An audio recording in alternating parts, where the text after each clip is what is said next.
Chapter 9.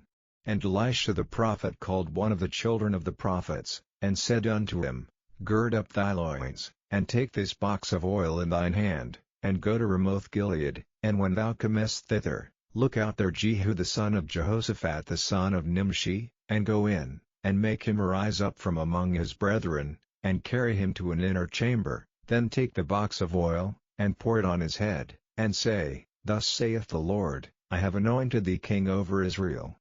Then open the door, and flee, and tarry not. So the young man, even the young man the prophet, went to Ramoth Gilead.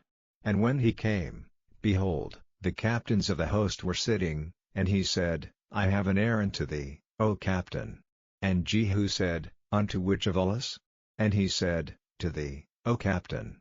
And he arose, and went into the house, and he poured the oil on his head, and said unto him, Thus saith the Lord God of Israel, I have anointed thee king over the people of the Lord, even over Israel. And thou shalt smite the house of Ahab thy master, that I may avenge the blood of my servants the prophets, and the blood of all the servants of the Lord, at the hand of Jezebel. For the whole house of Ahab shall perish, and I will cut off from Ahab him that pisseth against the wall, and him that is shut up and left in Israel. And I will make the house of Ahab like the house of Jeroboam the son of Nebat, and like the house of Baasha the son of Ahijah, and the dogs shall eat Jezebel in the portion of Jezreel, and there shall be none to bury her. And he opened the door, and fled. Then Jehu came forth to the servants of his lord, and one said unto him, Is all well? Wherefore came this mad fellow to thee? And he said unto them, Ye know the man, and his communication. And they said, It is false. Tell us now.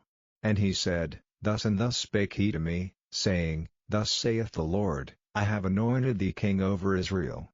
Then they hasted, and took every man his garment, and put it under him on the top of the stairs, and blew with trumpets, saying, Jehu is king. So Jehu the son of Jehoshaphat the son of Nimshi conspired against Joram. Now Joram had kept Ramoth Gilead, he and all Israel, because of Hazael king of Syria. But King Joram was returned to be healed in Jezreel of the wounds which the Syrians had given him, when he fought with Hazael king of Syria. And Jehu said, If it be your minds, then let none go forth nor escape out of the city to go to tell it in Jezreel. So Jehu rode in a chariot, and went to Jezreel, for Joram lay there. And Ahaziah king of Judah was come down to see Joram. And there stood a watchman on the tower in Jezreel, and he spied the company of Jehu as he came, and said, I see a company. And Joram said, Take an horseman, and send to meet them, and let him say, Is it peace? So there went one on horseback to meet him, and said, Thus saith the king, Is it peace? And Jehu said, What hast thou to do with peace? Turn thee behind me.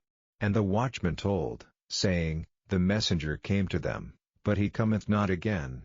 Then he sent out a second on horseback, which came to them, and said, Thus saith the king, Is it peace?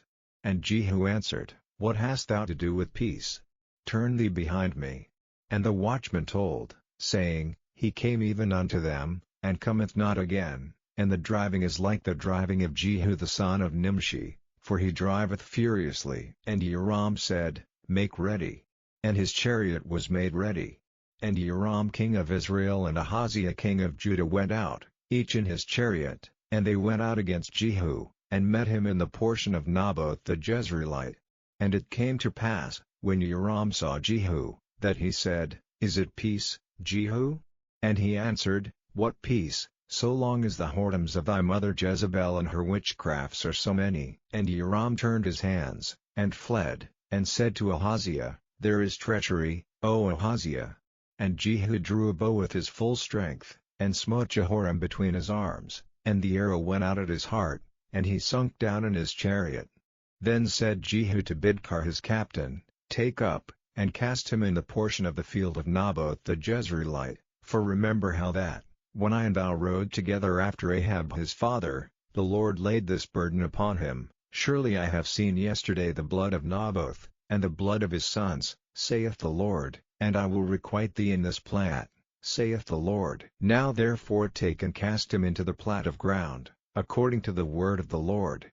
But when Ahaziah the king of Judah saw this, he fled by the way of the garden house.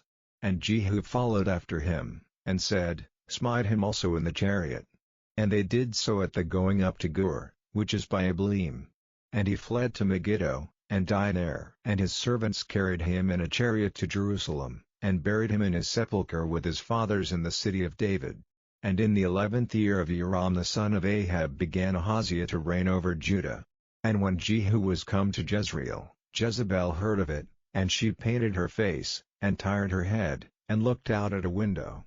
And as Jehu entered in at the gate, she said, Had Zimri peace, who slew his master? And he lifted up his face to the window, and said, Who is on my side? Who? And there looked out to him 2 or 3 eunuchs. And he said, Throw her down. So they threw her down, and some of her blood was sprinkled on the wall, and on the horses, and he trode her under foot. And when he was come in, he did eat and drink, and said, Go, see now this cursed woman, and bury her, for she is a king's daughter. And they went to bury her, but they found no more of her than the skull, and the feet, and the palms of her hands. Wherefore they came again, and told him.